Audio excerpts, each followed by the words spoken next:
Good morning, everyone. Let's begin with the chant. If you know this chant, just chant along with me. Om Asato Ma Sadgamaya Tamaso Ma Jyotirgamaya Mrityor Ma Amritam Gamaya Avir Avir Maedhi Rudrayate Dakshinam Mukham Tenamam Pahi Nityam Tenamam Pahi Nityam Om Shanti Shanti Shanti. Lead us from the unreal to the real. Lead us from darkness to light. Lead us from death to immortality. O Lord, guide us through and through, and never protect us with thy loving presence. Om, peace, peace, peace.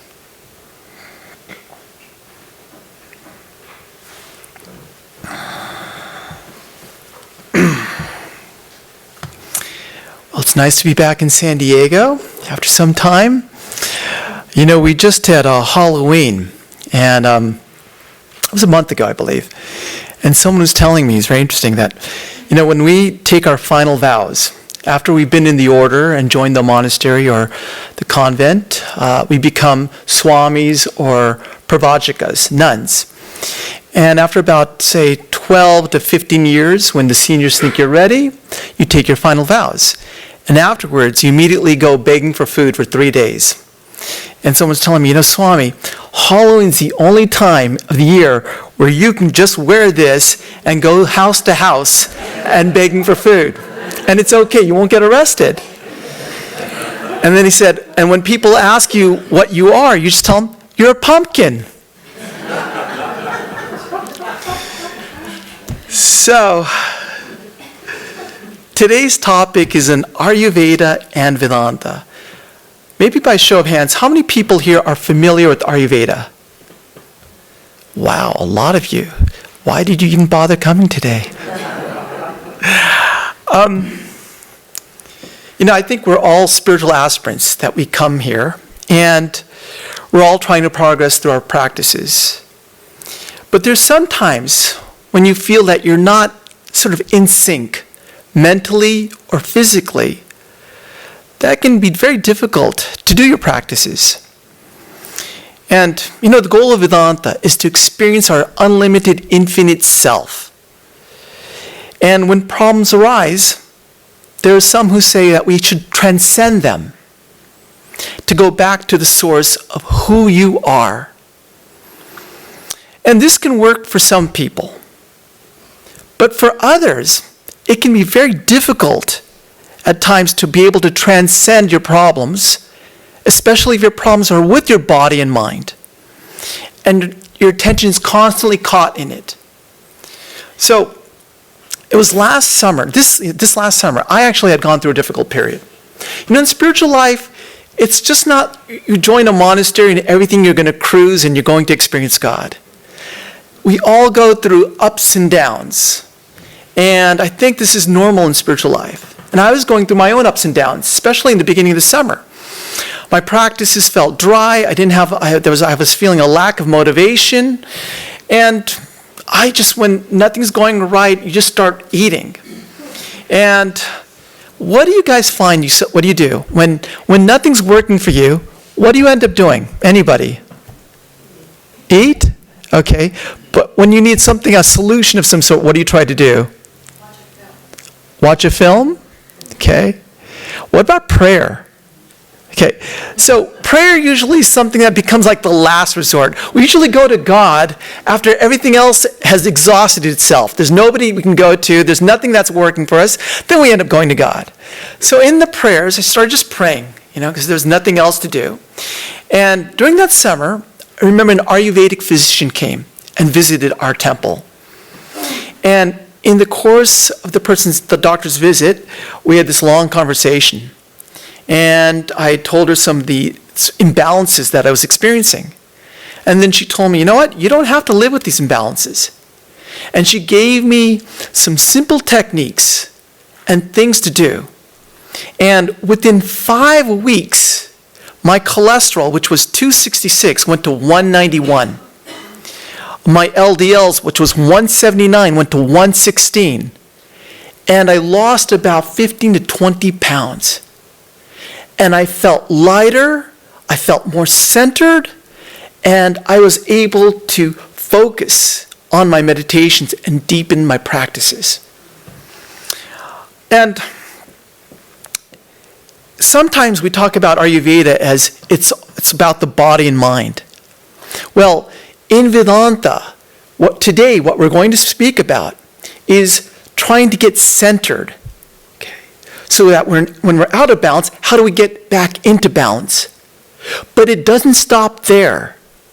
It's about taking every experience and directing it back to the source, the divine.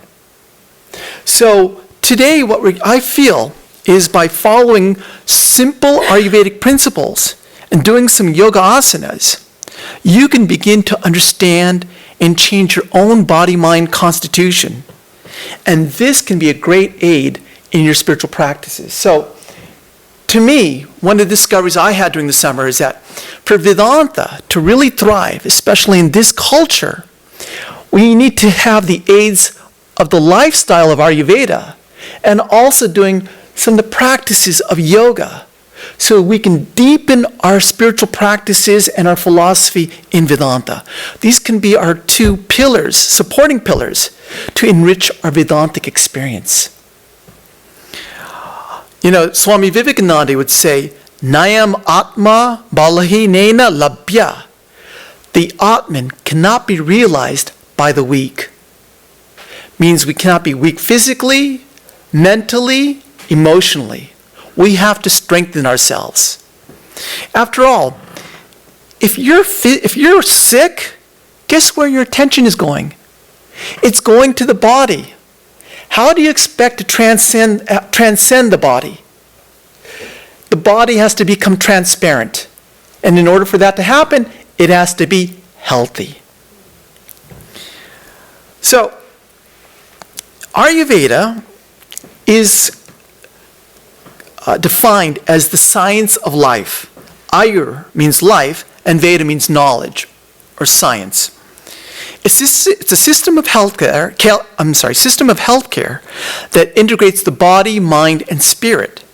And it's based on the Atharva Vedas, which were written about 5,000 years ago. It's a conscious, preventative-based system, which means it's up to you to become aware of what's going on within you and respond according to your constitution. It's really simple, actually. It says that each of us are born with a unique nature, a certain balance of energies. And when we're in balance, when these energies are in balance, we're in harmony.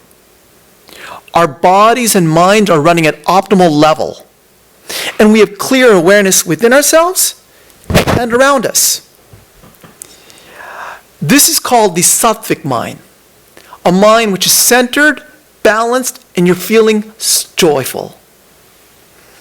Now, when these elements go out of balance, when there's a turbulence or constriction somewhere, we experience dis-ease. And you guys are familiar. Buddha had said, life is suffering. You guys have heard this, right?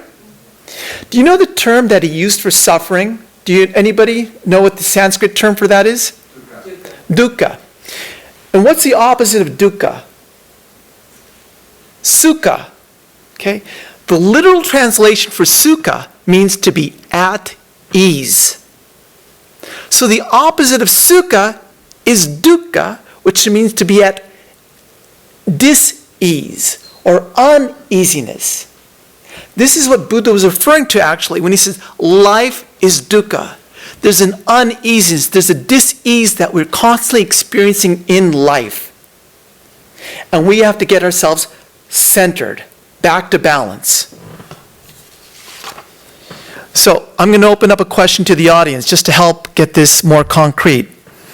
What are some of the symptoms that you guys experience when you're out of balance? Anybody? Just start throwing things out there. Indigestion. What? Indigestion. Indigestion. Okay. Sinus pressure. Fatigue. Anybody else? Anxiety. Good. No patience. What's that? Stress. No patience. Stress. Okay. Okay. And then, what are some of the things then you do to? What are some things you do about it to get back into balance? Meditate. Swim. Okay. Good. Walk. Exercise. Great. So, we're going to start what Ayurveda says basically. First of all, these imbalances, what do these imbalances due to? I'm just going to mention some of these imbalances here. They can be due to age. As we age, we start to get thrown off. Stress, anything that we find discomfort to us. Diet, sleep, overworking. Relationships are big things that throw us out of balance. Careers. So basic principle of healing in Ayurveda holds that to create balance within the body and mind, we have to alter our diet and lifestyle to counteract the changes in this external environment.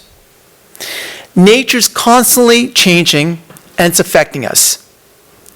It's like we're always walking on a tightrope where we're constantly trying to keep balance. So how do we try to keep balance? Well, first, we have to start observing. We have to start registering what each experience is doing to us.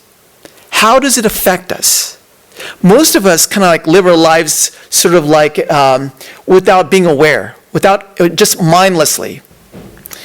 So maybe a question we can ask ourselves is this experience making me feel heavier or lighter, like in the foods we eat?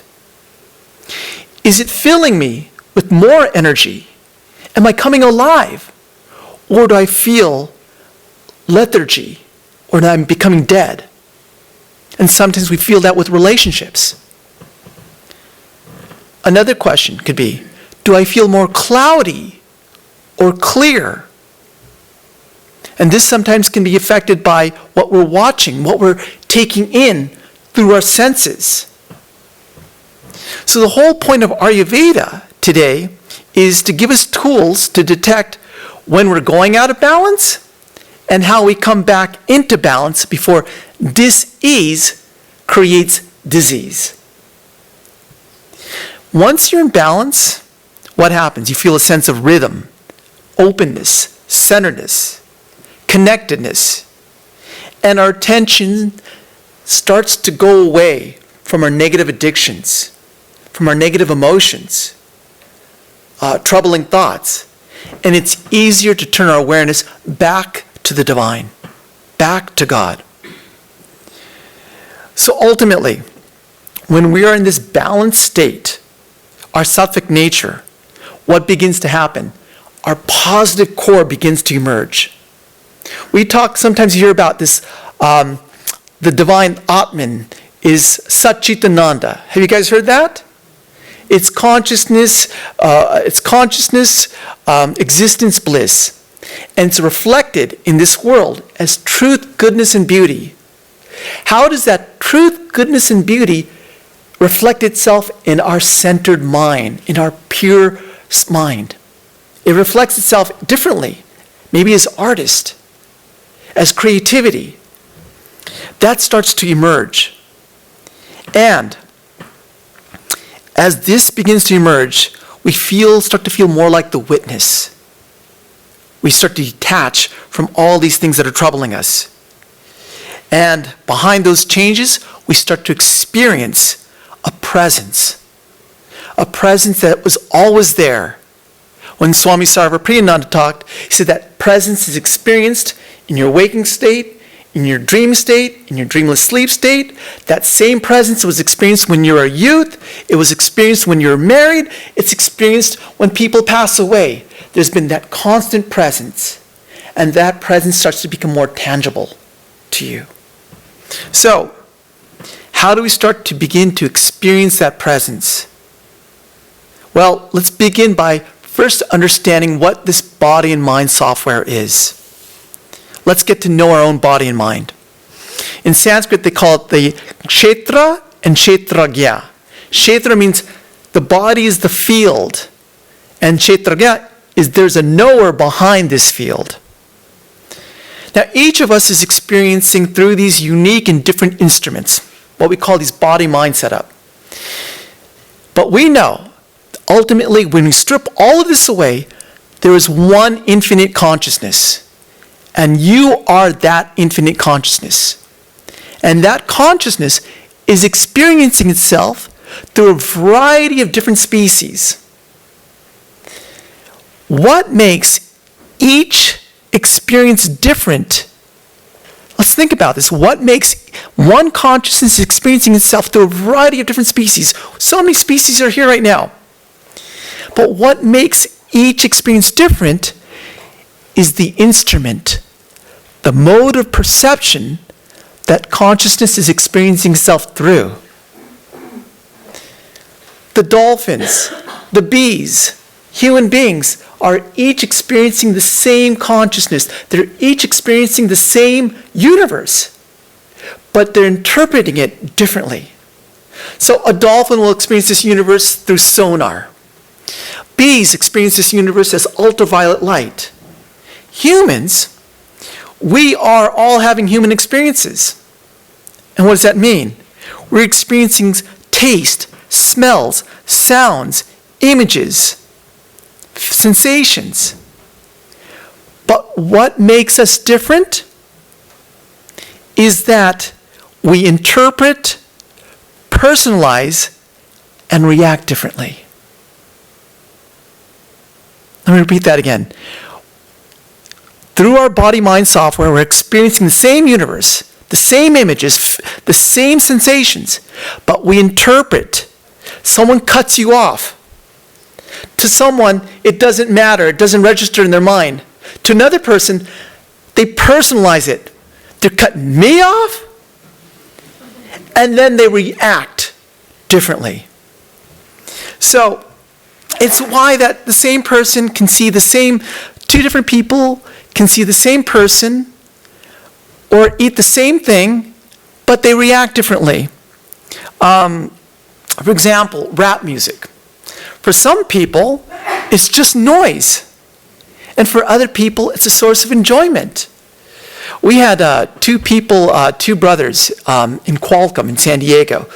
They're both engineers who got laid off. When they got laid off, simultaneously together, one of the brothers started to get really angry. And he wrote a letter to management about his bitterness and anger. The other brother reacted in a way that he just felt depressed, and he just went into hiding. And you know, in India, when sometimes the monks are asked, where do you want to join? What center do you want to go to? What happens is there are two people that both said, we want to go to the Himalayas, to Mayavati. We have a center in the Himalayas. After 2 weeks, one of them was really thriving in it. They were like sitting down, meditating, they're really progressing. The other person said, you know what? I can't stand this place. There's nobody to talk to. I can't just talk to the trees. I need someone to respond, something to talk to. So he went back to Calcutta and he felt at home there. So we all have these different body-mind systems. They're like our softwares. And as we get to know our body-mind system, we understand that there are experiences that open us up to greater awareness and experiences which constrict or diminish our awareness. So let's start to investigate further into our own body-mind software. Our body and mind, according to Ayurvedic and to the Hindu practices, are made of 5 elements.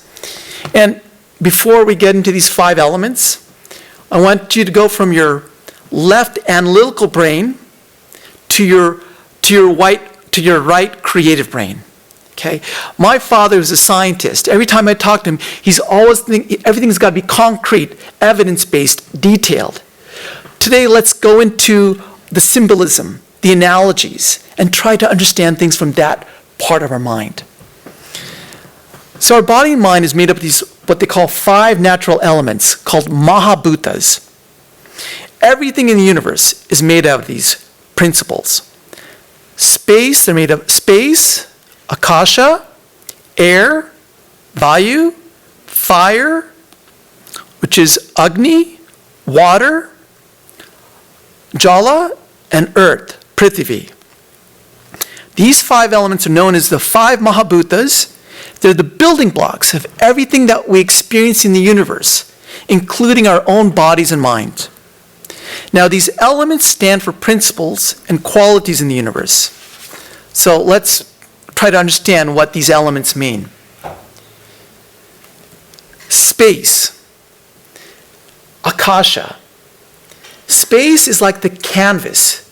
It's the potential for consciousness to experience, to manifest itself into any object. It can be from a subtle vibration, to a mental thought, to a physical object.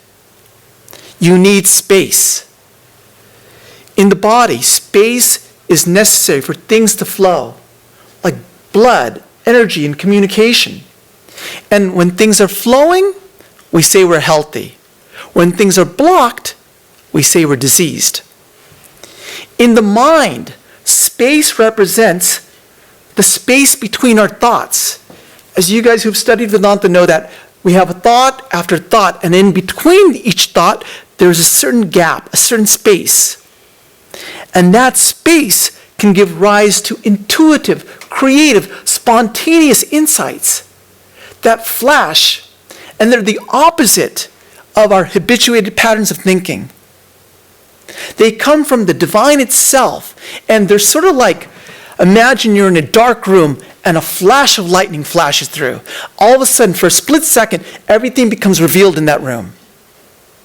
That's an insight that comes from your intuitive capacity between your thoughts, directly from the divine. And it's not linked to any previous thought. And it doesn't have any correspondence with the next thought. It's just an intuitive flash.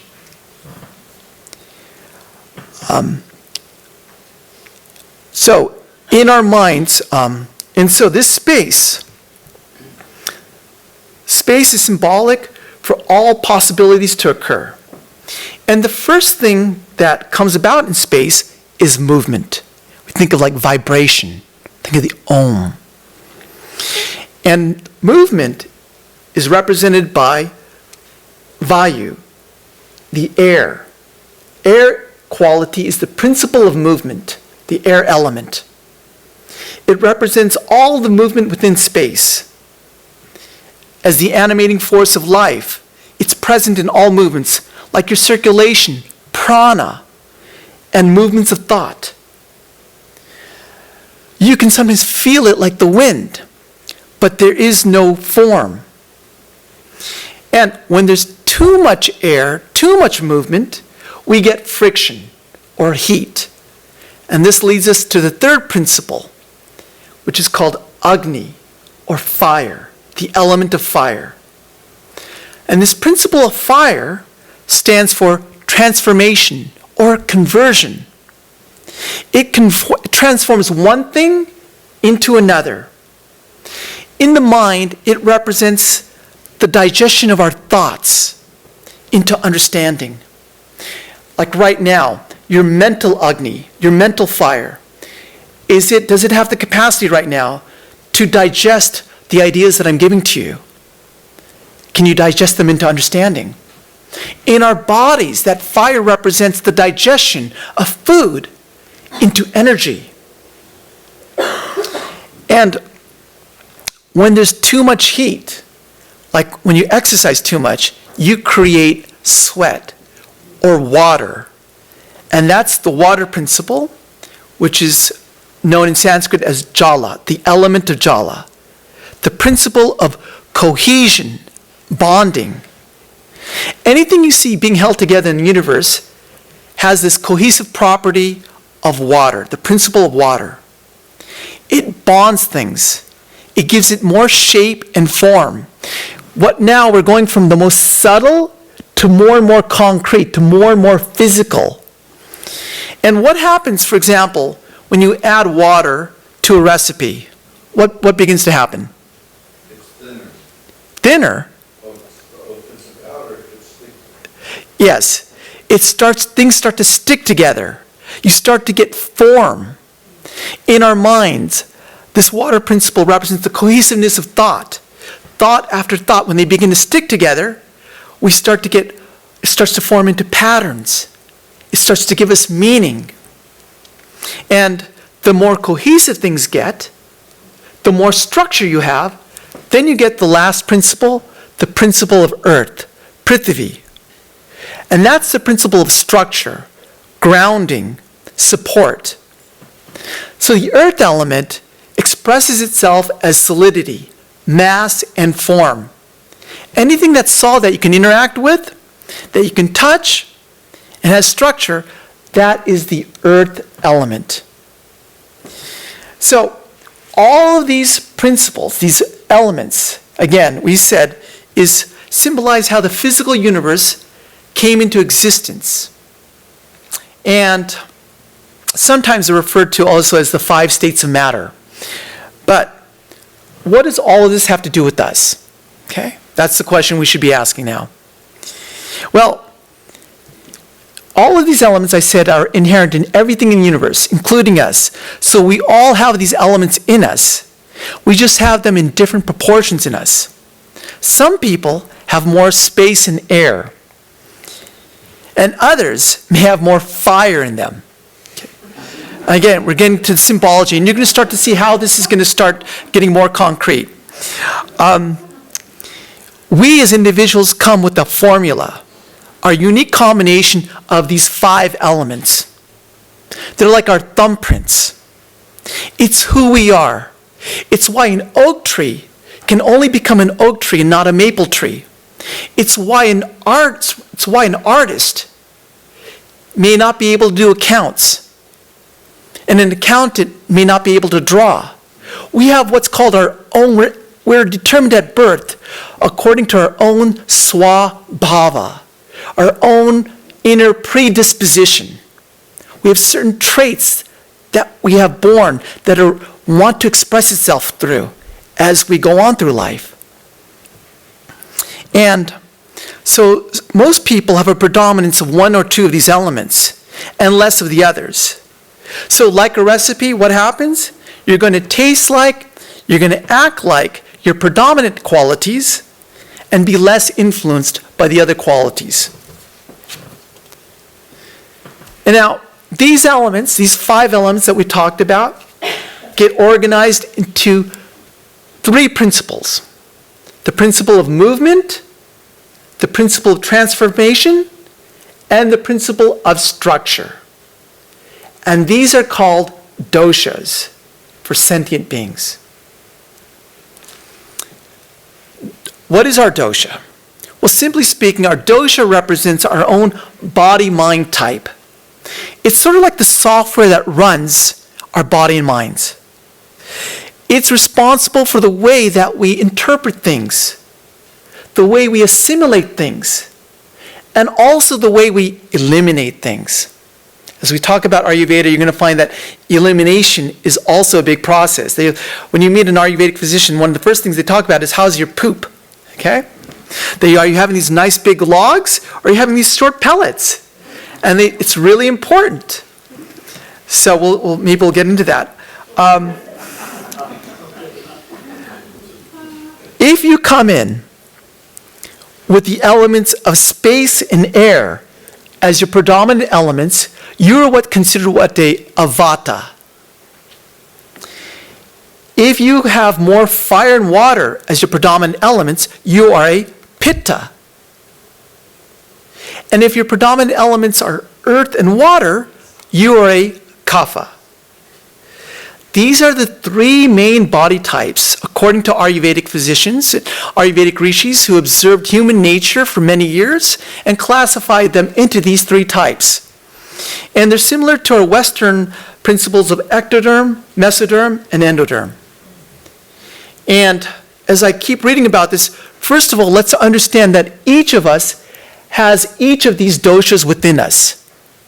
But we have a certain ratio, a certain balance, and we may be predominantly one more than the others. Okay. For vatas, which have the elements of space and air, we find that there's a lot of movement, fluidity, and there's a sense of hollowness. When you think of space and air, you think of also hollowness. And when these elements come together, they form the Vata dosha. So they're responsible for all the movements in sentient beings. And they can be the movements of our heart palpitations, our eye movements, the movement of thoughts. Now, if you have the predominance of Vata in you, what is your physical characteristics? So, when you think of the predominant elements of space and air, we think of these characteristics, okay? Just put this in the back of your mind: lightness, cold, dry, irregular, quick. Physically, a Vata would express themselves as having someone who has a thin and light frame. Remember, think of hollowness. They're light sleepers. Because of that space element there, they're sensitive to anything that travels in space. So, their essence of their nature is to feel. They're sensitive to the energies around them. And they react to the slightest movement, like gazelles. They have a very subtle nature. And they can be much more aware of the subtleties around them. And they're constantly noticing things. As I speak about this, try to understand maybe what is your dosha type. They have cold hands and feet because of the lack of heat that they have within them. They have dry skins and dry hand because of that air movement. Air creates this dryness. And they move and talk very quickly. I would be considered a Vata type. So as you watch me, watch my movements, I do tend to speak very quickly, and the air element keeps us in constant physical movement. And sometimes with the Vata types, they can't sit still. So they're constantly moving. They're moving their pencils, they're moving their feet, and also their nature, wind is sometimes unpredictable. Sometimes it goes in spurts, and sometimes it just doesn't move at all. Similar to Vata's stamina. Sometimes, also our nature is to go in quick energetic spurts. And then we need to rest. We have no energy at all. Mentally, Vatas are quick and have quick and active minds. Their minds are constantly racing with so many thoughts, they can never stick to one thing for a long time.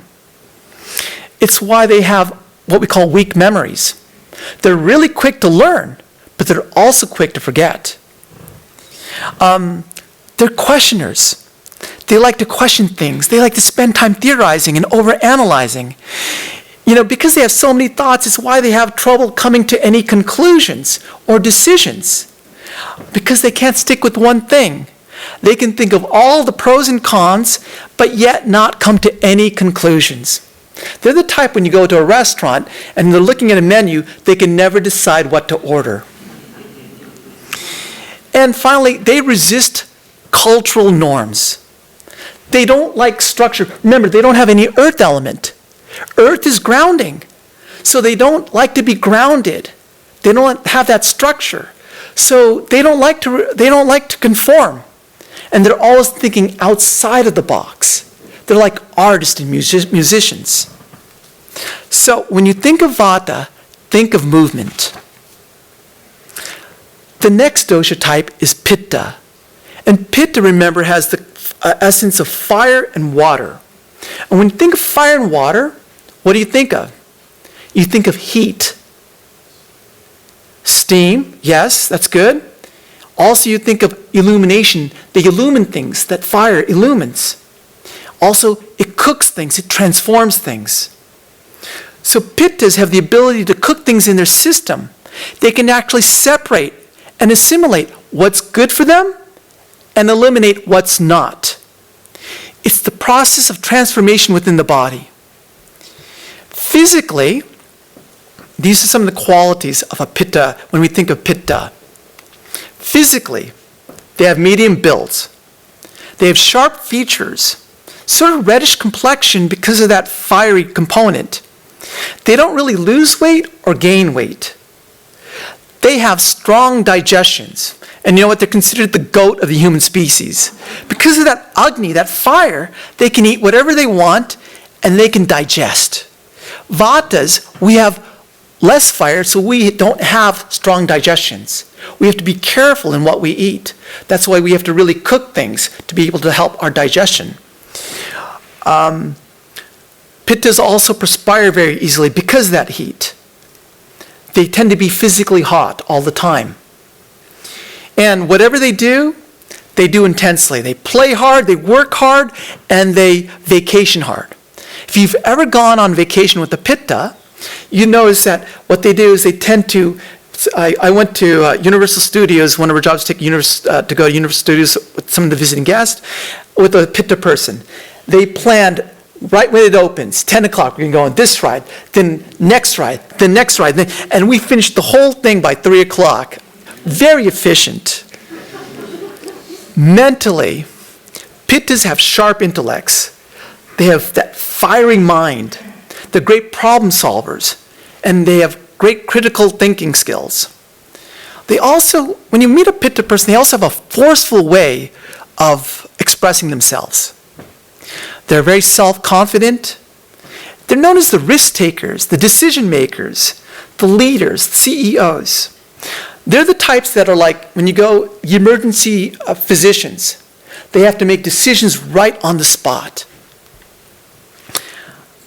They're intense and they can discriminate.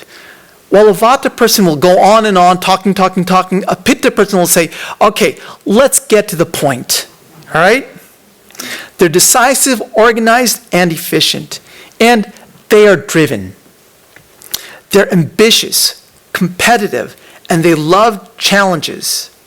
And I forgot, like if they hear, like let's say as an animal, if they hear a gunfire, a Vata, like gazelles, will run away because they're fearful. Pittas, they'll say, oh, that means food. They just growl and devour. Someone like Steve Jobs would be typical of a Pitta nature. The next dosha quality is Kaphas. By the way, just by show of hands, how many of you would think you're Vatas, a Vata type? Okay. What about Pittas? Okay, good. We're sort of having a nice blend here. Now Kaphas. Kaphas, remember, have the elements of earth and water. So when you think of earth and water, what do you think of? Mud. Yes, mud. It's got that grounding component, stability. And when water goes into earth, it expands, it accumulates. So it's got this structure. So it's the binding energy within our bodies and mind. So physically, when we think of the qualities, here's the qualities that we think about with Kapha. Physically, Kaphas tend to be more heavy-set. They're solid.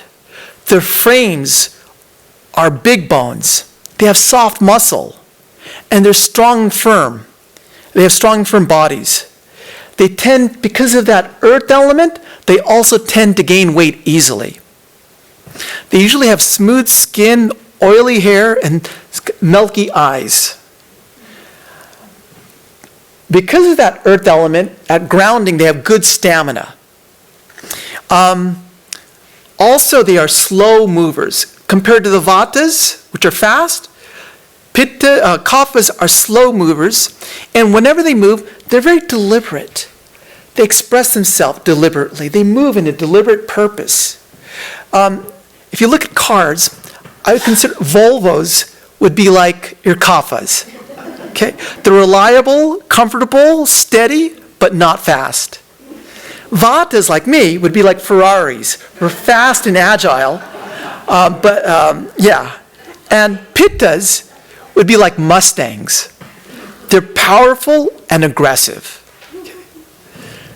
Kaphas tend to have very deep sleepers. They get really good sleep. Mentally, Kaphas can be easygoing, patient, and calm. They're methodical.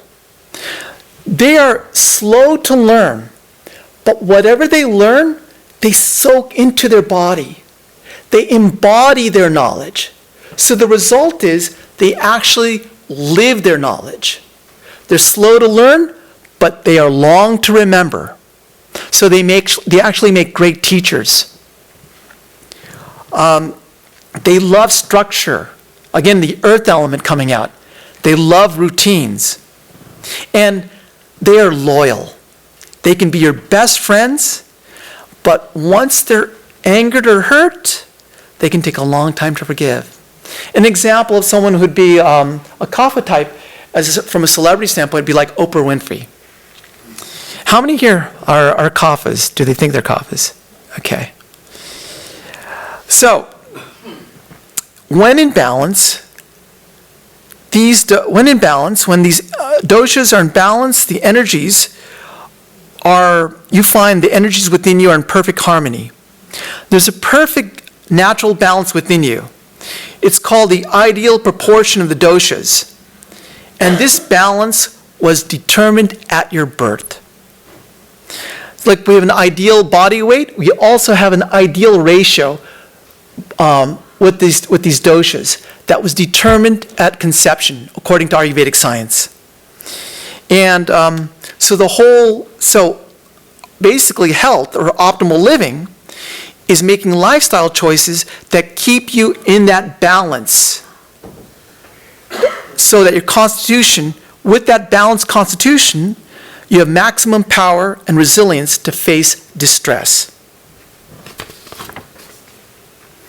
And the way you would find out your dosha nature, one way is to basically take quizzes. There's like at the Chopra Center or various ways you can take quizzes, but the best way is to actually go see an Ayurvedic physician. When in balance, what happens?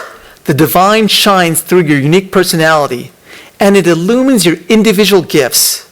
Remember I said your infinite nature, Satchitananda, is illumining your pure mind, that balanced mind. And it expresses maybe the truth, goodness, beauty. How does that express itself within you, within your balanced nature? Well, let's take a look at what the gifts are. For a Vata person, your gifts are you're energetic. You have creative ideas. You're adaptable. You're spontaneous. To me, these are the embodiment of divine creativity. You can liven up any party you go to. And when your minds are calm, you can actually reach in between the gaps of your thought, intuit ideas, directly download from the divine. You can intuit nature, know trends that are going to happen, and how the direction of things are going to go. You can perceive what others can't, and you can think outside the box. For Pittas, when they're in balance, what are their gifts? Well, they're sharp and bright. As I said, they're good decision makers. They're charismatic. They're the leaders, entrepreneurs, the movers and shakers. They're the innovative type. To me, they're the embodiment of Vishnu. They know how to manage and how to lead. Swami Vivekananda, I believe, was more of a Pitta type. Pittas have that ability to discriminate, viveka. They can take what is good, eliminate what's not. And Kaphas, what are their gifts? They're steady. They're supportive and accepting. They're very forgiving. And they have the sense of binding, loving and caring. They're content with the way things are. And they're strong. In some sense, they're sort of like the office managers. They're big teddy bears. They're the ones that go to work every day, keep everything glued together, and at the end of 20 years they get a plaque. What would we do without you? They're the ones that glue, that give structure to the organization. So these are the gifts that manifest when you have a balanced nature, when your mind is balanced, when your energies are in balance. Now, what happens when you're out of balance? Well, when the doshas or energies are out of alignment, it usually means we're doing something to aggravate the doshas or energies by disrupting the balance within. And can anybody give an example how you would aggravate your energies or your doshas? What's something that can aggravate this within you? Overworking, yes. Diet means what? Overeating, eating something different? Okay. Anybody else? Huh? Freeways. So here, stress. Yeah. So, and you know, traveling also is something that can aggravate your system. This is known as vrikkati, your current state of imbalance. What's happened is that through all your experiences, through all the life experiences that you've done, it's the degree of how out of balance you've become. And you're much more vulnerable to dealing with stress and developing symptoms depending on the degree of how out of balance you are. And how do these imbalances express themselves? Well, for Vatas, when that nice, soothing, gentle, quick mind starts to gain a lot of momentum and becomes a tornado, when it has too much air within it, too much movement, because of its irregular lifestyle, it means it has all this excess energy. And this energy makes the quick mind into a spinning and turbulent mind. And this can occur a lot of times when you're in a rush. My name was Hari, and so they used to say in our seminary, Hari, don't be in a hurry. Because what happens? You tend to be forgetful when you start to go out of balance. And let's look at the symptoms. Remember, in Ayurveda, a lot of it is about preventative measures. So they actually have 6 degrees of going out of balance. And usually what happens is you go to the Western medical physician when you're in stage number 5 and 6. You start to see the physical symptoms. So what they're trying to do here is, can you detect the imbalances that start to occur mentally or energetically before it gets into your physicalness? So for Vatas, the symptoms are, you can have increased forgetfulness. That spinning mind becomes forgetful. You're running around the house. You forget what you're doing. You can't find the keys. Things come in one ear and then go out the other. That excess air element make things scattered, and you have all this dissipated energy running within you. And because you don't have any earth element, you have no structure, so it doesn't cling to your memory. So your movements become erratic and unfocused. If that keeps happening, you start to have symptoms of increasing worries, anxieties, and impatience. You know, Vatas are known to be born warriors. Not warriors, warriors. Warriors. They're the type that always think, what if? We're self-doubters.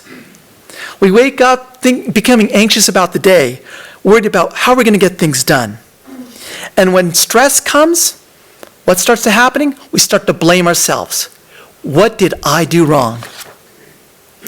If it continues, what happens is we get insomnia, we start to have difficulty sleeping, our minds is constantly racing. We want to go to sleep, the body's tired, but the mind doesn't allow us to sleep. And physically, it can manifest into digestive problems. Again, that air element starts to give us constipation. And because of the dryness of the wind, we can have our elimination starts to become like these dry, hard pellets.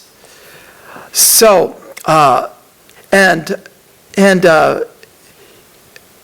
so these are basic, and we can also get shakiness and chills. So it's what happens when the scattered energy comes within you.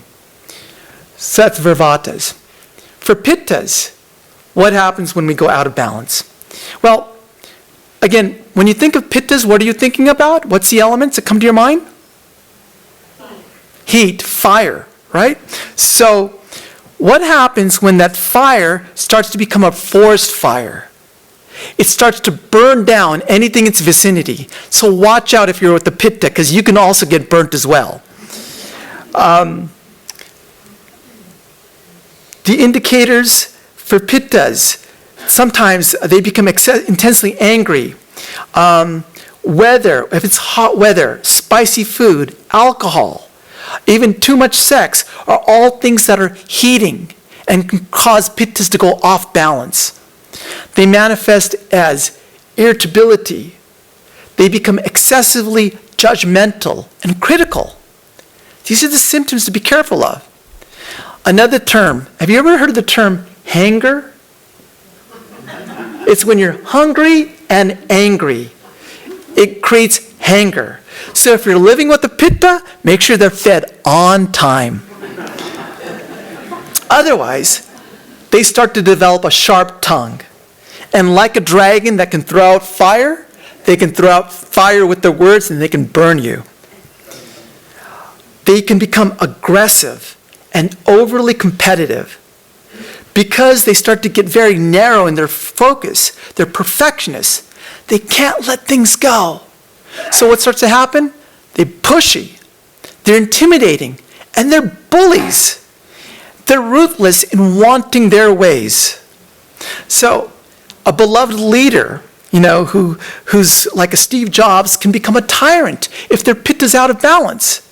They start to get self-centered, and they make decisions based on the rivalries. Physically, that heat turns within, and it can manifest as indigestion, heartburn, or acid reflux. It's the basis of what they call itis, any itis, whether it's tendinitis, arthritis, any inflammation means you have too much heat in your system. This is the imbalances for pittas. And for kaphas, when you're out of balance means, again, kaphas are what elements? Earth and water. So they have a lot of binding. So when they feel heavy, they can't move, like cold weather.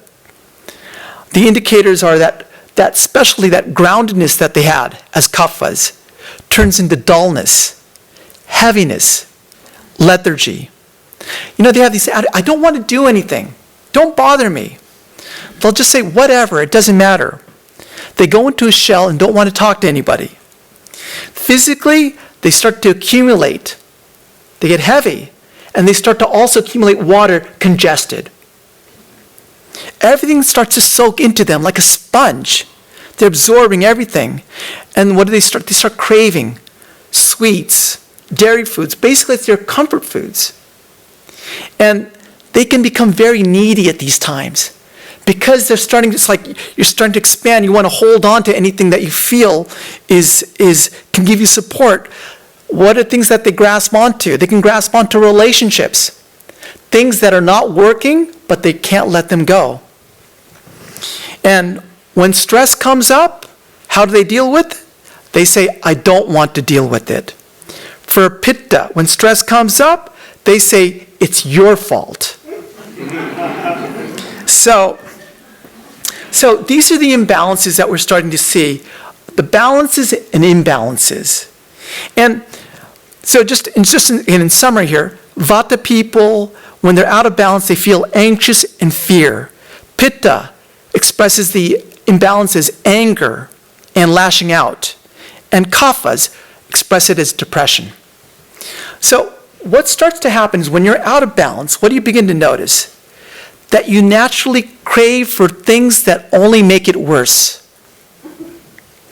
And this is because we're listening to what we call our unbalanced or unripe ego. It's the childlike ego within us that it's saying that I want more and more and more of this. That's how it deals with problems. We're not listening to that higher intelligence within. So when vatas, when they're out of balance, Their nature, what's their nature of a Vata? Is movement. So what do they crave when they're out of balance? More movement. They crave activities, distractions, caffeine, and sugar. They crave sugar because it gives them the spikes and drops. They want to stay, you know what they want to do? They want to stay in constant motion as a way of dealing with their problems. These are their life rafts when the waves of life get too choppy.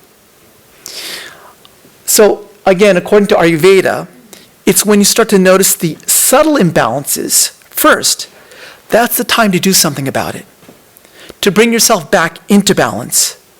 So these dis-ease, they start off, again, at the very subtle levels, like irritation, forgetfulness, or lethargy. When these signs come up, just start to become aware. You are moving into imbalance. And then, from these subtle levels, they move into our energetic body, and eventually into our physical body.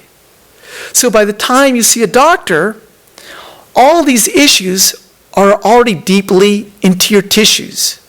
So Ayurveda says the problem is issues with your tissues. Okay? And for some of us, this can be late in the healing process. And let's look at this healing as a continuum process. It's not that we should, Western doctors are necessary, but so is what I'm talking about Ayurvedic doctors. If you see it as a spectrum, Ayurveda is to help us as a preventative measures to get to know when these imbalances are coming. But when they're too late at certain times, then you have to go to the Western doctors to alleviate these pains. So once we detect our imbalance, the question is, how do we now restore balance?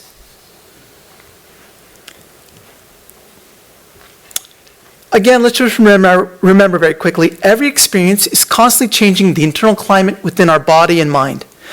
Eating changes the internal climate of your body and mind. Movements, relationships, environments, climate, all have an effect on your internal balance. Hot weather can aggravate pittas. Cold weather can make kaphas more lethargic. So if being out of balance means we've accumulated too much movement, too much heat, or too much earth, then it sounds like to get back into balance, we have to do the opposite of what our unripe ego is telling us. We should give ourselves what we are lacking. So let's look at this. I forgot to mention this. This is just a side note here. If you look at relationships, basically Vatas and Pittas do very well with Kaphas. Kaphas are balancing for these types. And it's another point is, if a Kapha is with a Pitta type, Kaphas have that more maternal type. They're like the Divine Mother type. Pittas are more like your Shiva type. They're kind of like your parental type. Like they're just the very manly type. So their relationship with that is like Sita with Ram, kind of like you're more the servant to your partner. Whereas with the Vata type, the Vatas are more childlike in their nature. So the Kaphas, in relationship with the Vatas, they treat them more as child. They're more nourishing. They're more kind of like they're the nurturers of that relationship. Okay, so going back to balancing, how do we restore balance? So let's very quickly look. Vatas have what elements? Air and what? Air and space. What are they lacking? Earth, fire, and water. So what that means then is Vatas need to get grounded, they need to get hydrated, and they need to get heated to get them back into balance. What about Pittas? What are the elements of a Pitta? Fire and water. What are they lacking? Earth, space, and air. Correct. So they need coolness, stability, that earth stability, and the lightness of air. And Kaphas, what are their elements? Kaphas are what? Earth and water. What are they lacking? fire, space, and air. So they need stimulation, movement, and warmth. So to balance a Vata, for example, means essentially you have to get them grounded. They need to get centered. What are some things they can do? Well, they can calm the mind through meditation. And when doing meditation, they really respond to sound. So it's nice to chant a mantra. Even sometimes they say having a sound like Om in the background while you're meditating helps to stabilize you, helps to give you something to hold on to ground you. Sometimes even flutes have a calming effect for Vata. They need to get into regular routines and regular habits. Because they don't have an earth component, they like to be spontaneous and do whatever they want, but they need to get grounded. So they need structure to prevent them from being so spontaneous all the time, because it leads to erratic sometimes. They need discipline, and they need to stick with a same schedule. Sameness means saneness for the Vatas, okay? And they need to develop a structure that works for them with their energy levels. Because their energy goes in spurts, they're explosive at times, and so they need to work a little, eat a little, and rest a little. Work a little, eat a little, and rest a little. They can't just go on from a 9 to 5 type schedule. It doesn't work for them. And they need to eat foods that ground them, that are warm and easy to digest, like oatmeal, soups, cooked vegetables, not salads. They need to actually steam their vegetables. Remember, they don't have much Agni, heat, in the digestion, so they need to help their digestion. Sometimes even ginger and lemon teas enlivens the digestive system. And they need to stay in warm and moist climates. For Pittas, what are some things that Pittas can do to get grounded and stay balanced? Well, they need to stay cool. So, what are some things they can do? They need to let go of the need to be in control and just surrender. They need to be in more cooler climates. Eat regular foods that are like things like cucumbers, cooling foods, salads. They need to eat the salads, the smoothies. Not spicy foods that increase their Agni. Sweets are a good counterbalance for the hot foods. And they need to practice being non-judgmental, non-competitive, and learn just to be the witness. Also, what helps for Pittas is to get out in nature, walk in nature. It reduces, when you walk with your bare feet, it reduces your inflammation, and it gets you grounded. And it sort of, we talked about yesterday, it resets your circadian rhythms. It has a cooling effect. Another last thing is massages. Getting massages with cooling oils like coconut and olive oils can help relax Pittas. And for Kaphas, they need to keep moving. Their problem is they need movement to get themselves balanced. So exercise, movement, they need to seek variety. Opposite of the Vatas. They need to do something for a while and then do something else to create movement. They need to get out and socialize, to reduce their sweets and start taking low-fat diets, light foods, and spicy foods to get them moving. And for them, they really need to be in warmer climates, like deserts. So basically, Ayurveda uses these 5 methods as a way to balance yourself. When we talk about, I'll just talk food really quickly because I'm over time here. But for foods, if you have anything that you eat, if it has these 6 tastes, can help give you a sense of fullness. The 6 tastes are sweets, astringents, and bitter, which are called cooling effects, sour, salty, and pungent, which are heating flavors. So if you have all these 6 flavors within the meal that you take, it gives you a feeling of satiation. Herbs are also a big part.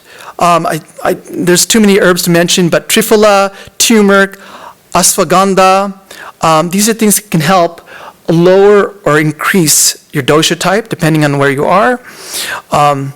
Massages do help. Yoga, pranayama, meditation, your lifestyle changes, and your climate also helps. So basically here, what I've done is giving you sort of an overview of the kind of like Ayurvedic science. It's like medical school. There's a whole science behind this. And the reason why knowing your dosha is important is because once you understand your dosha, then you can understand what are the triggers that create imbalances and how to get back into balance.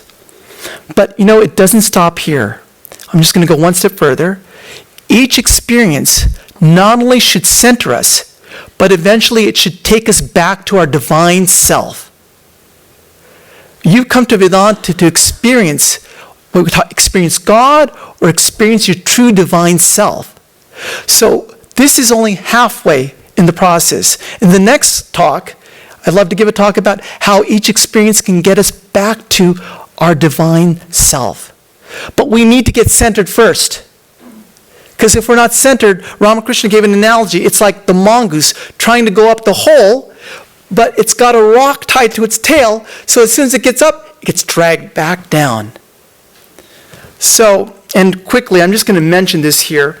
As we get centered, a question was asked by M, the author of the Gospel of Sri Ramakrishna. Sir, how can we fix our mind on God? And Sri Ramakrishna just gave these 5 commandments. Repeat God's name, keep holy company, go into solitude sometime and think of God, discriminate between the real and the unreal, and do all your duties, but keep your mind on God. And if you're a Vata nature, repeating God's name, it's good for everybody, but particularly good for you because sound has a good way of grounding you. Keeping holy company that uplifts us, is good for everybody, all dosha natures. Going into solitude and thinking of God, that's particularly good for Pittas. They don't need structure time. They need to get out of that structure and get into nature. To discriminate between the real and the unreal, that's something that's natural for Pittas. Use what's already inherent within you, your swabhava. Your swabhava, your innate nature, which you were born with, should determine your swadharma, your path towards the divine. Use your nature. Don't fight against your nature. Find out what your nature is and use that aspect of yourself to go towards the divine. There's a question in Indian philosophy. Sometimes they say, why are there 333 million gods? This is in Hinduism class. And the answer was, that's because each one of us is a divine, and the population was 333 million. Each one of us has our own unique path to approaching that divinity. And lastly, do all your duties, but keep your mind on the divine. And this is something that's natural for Kaphas. They have that ability of that nurturing component to do everything for their beloved. So use these things, these experiences, as a way to supplement your experiences in getting you grounded, in getting you centered, so that it just doesn't stop with the body and mind. It takes you back to your divine source. Thank you so much. So I encourage you to explore Ayurveda, to explore yoga, to use them to supplement your spiritual path, if your path is Vedanta. And I think it'll give you a more holistic way of living a spiritual life. So I want to thank you for allowing me to share this experience with you. And thank you so much. Let's close off with a chant. Om Sahana Bhavatu Sahano Bhunaktu Saha Viryam Karavavahai Tejasvi Navaditamastu Mavid Vishavahai. Om Shanti Shanti Shanti. Peace, peace, peace to all beings everywhere.